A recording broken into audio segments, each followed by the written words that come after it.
check out all of my cool stuff. Yesterday, I attended the Utah Gaming Con, which was hosted by Galaxy of Games from West Jordan. This gaming con was not just focused on video games, but was more about the broader term of gaming. So it included things like card games, some board games, video games, cosplay, crafting, D&D, all of that kind of stuff. I arrived a little bit after noon, and it was a bit rainy that day. One vendor noted to me that it seemed like there was about 50% less attendance than there was last year, and speculated that maybe the rain was a bit of a deterrence for people to attend this year. So it was a little lighter than the previous year in 2024. I know for a lot of kids it's spring break right now. I wonder if that also might have been a reason for a bit of lighter attendance. I'm not really sure. Now let's talk about what kind of things were there and what the experience was like. The biggest thing there, of course, were the vendors and the booths. I'd say it was about 30% video games, 30% card games, and then the rest a combination of D&D, miscellaneous crafts, toys, things like that. A lot of artists selling artwork, people creating crafts like woodworking crafts, laser engraved tumblers, 3D print stuff made of resin, things that have been like etched or created on like rocks or sculptures, that kind of stuff. There were some booths that focused on promoting content creation. There was a booth of Twitch streamers from the Utah area, and they were promoting people to join their group to meet up as Twitch and content creators around the Utah area. So that was cool to talk to them. Lots of old toys from big IPs and franchises. And then there were other booths that I would call miscellaneous, where it's kind of hard to put them in a category. For miscellaneous, there were things like a booth that was selling packets that you can take home to do a murder mystery game. I thought that was really creative and neat. I've never done a murder mystery dinner game, but that's what they were promoting, and they'd give you like the rules and the scripts and things like that to be able to do the game with multiple people. As far as other things to do there were pinball machines that you could play on, there were card game tournaments, there were some special guests there. There was a voice artist, various other artists, and a content creator. I personally didn't know any of them, but it was cool that they had some guests there. I think that's always a really cool part of conventions like this. They also had a live jazz band that played video game music. That was super cool.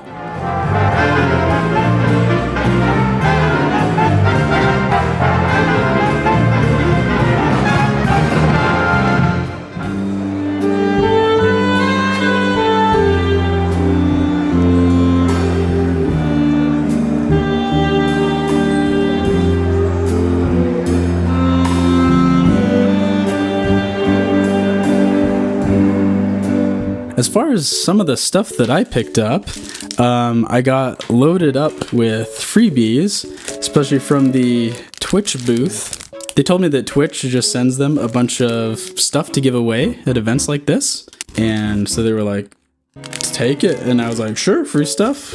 You never know when you're going to need lotion, chapstick, hand sanitizer, a pen, a marker, and a multi-tool. The day might come.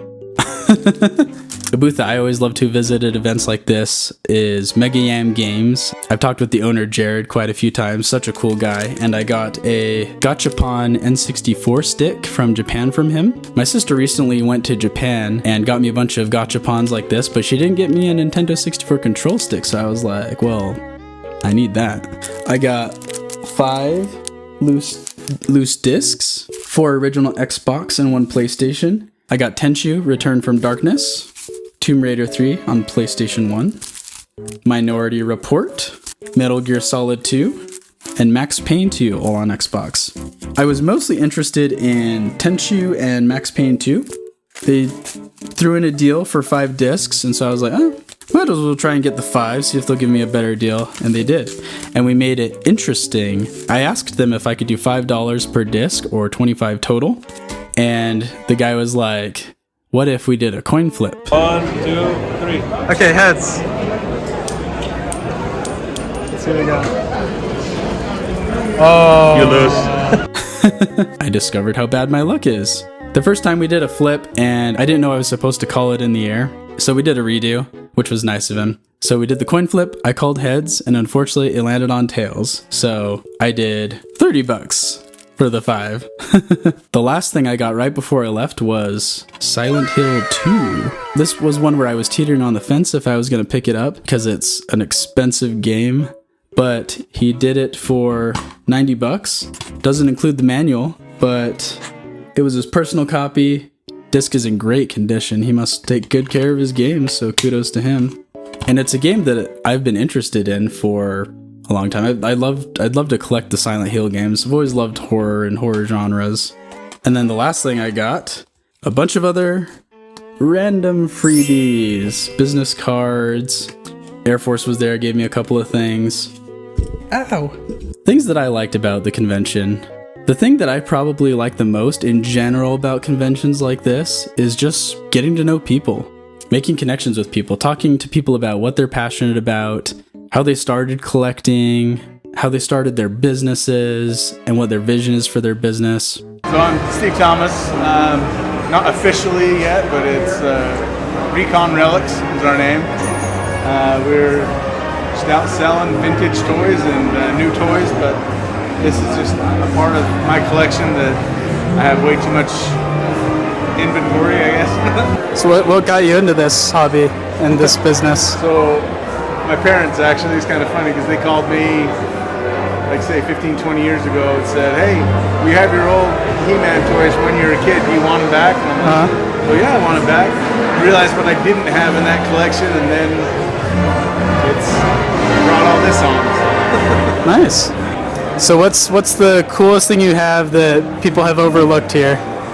Probably the Godzilla. 1977.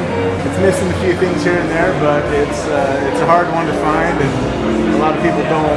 They just think it's Godzilla and whatever, but it's I mean, complete, 100% complete, $400 or $500. Okay, cool. It's a nice little figure. But Now I focus on video game stuff, but do you have a video game that you think people have underrated or isn't as popular as it should be? I don't know if you know. Do you remember Oddworld? Yes. Huh? I love that game. The Xbox One? It was actually on PlayStation. Oh, the older one. The old one, Odyssey, Oddworld Odyssey. Okay. And I mean, I spent hours playing that game when it first came out. Then they came out with the second one, and then it died. Discovering the unique things that people are trying to do, and those things are honestly pretty inspiring for me personally, and thinking about the kinds of things I want to do with hobbies or side hustles, things like that. And I love sharing those kinds of things with you guys. Who knows, maybe it'll inspire you to do something cool or unique. All right, I'm here with Kyle. Can you tell me a little bit about yourself? Yeah, of course. I'm Kyle Campbell. I run Kyle Campbell Art. I do create art of my own original characters. I do a lot of fan art. Like one that's been really popular this show is the Shadow Batman crossover. And you told me earlier you had a YouTube channel for a while, but it stopped about a year ago. Yeah, about a year ago. I really got into doing art, and I got way more fulfillment out of doing like what I'm creating here rather than what it's like making videos over and over. It's awesome. Don't get me wrong. Like that thrill of doing something you like is phenomenal, but there was something that I was getting more out of this than just doing the same old Halo video over and over, you know? At least that's what I was doing, so yeah. I just kind of shifted gears, really. Yeah. So what's something you have here that people have been sleeping on that you think is really cool? So I'm really proud of my original character. Okay. You know, and I can't say he's been slept on completely. Okay. People are super interested in it, but what really catches their eye is like my Pokemon stuff, and that gets all the attention and love, which I'm grateful for.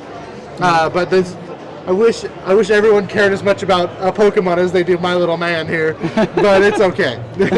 We'll get there one day. Yes, one day. Is there a video game that you feel like was a hidden gem that you really enjoyed or wasn't as popular as it should have been? Okay, so this is a twofold answer for me. I'm going to say Banjo-Kazooie, but not just Banjo-Kazooie, Banjo Pilot on the Game Boy Advance. Oh, It's like okay. a little racing game with Banjo-Kazooie characters. Uh-huh. It's one of my favorite games on that platform. So. Some things that I thought could be improved. I originally was contemplating being a vendor myself, but I decided not to this time. I didn't have a person to split the cost with. It was a bit expensive for me. I believe it was $175. For mostly reselling video games and selling some 3D printed stuff is probably what I would do. I think it would have been tough for me to make up that cost. And then when you subtract the buying cost, the cost that it took me to obtain or create my product, and then subtract taxes off of that, it was a tough sell for me for the amount of money that I might actually make, and considering how much it'd be worth it, and also considering that it was a much smaller event than the Utah Retro Gaming Expo. I assume that the location has a big part in that, and then also paying for, guests and the band, I'm sure. I don't know if it's a possibility to maybe do a different location. I don't think that the Utah State Fair Park is that special of a location. Maybe that would attract more vendors and could create a bigger event. I also was surprised to find that there weren't video game tournaments. That's something that I would have been very interested in participating in. Maybe it was there and I just didn't know where it was, but then maybe it could have been made more obvious where it was if it was there.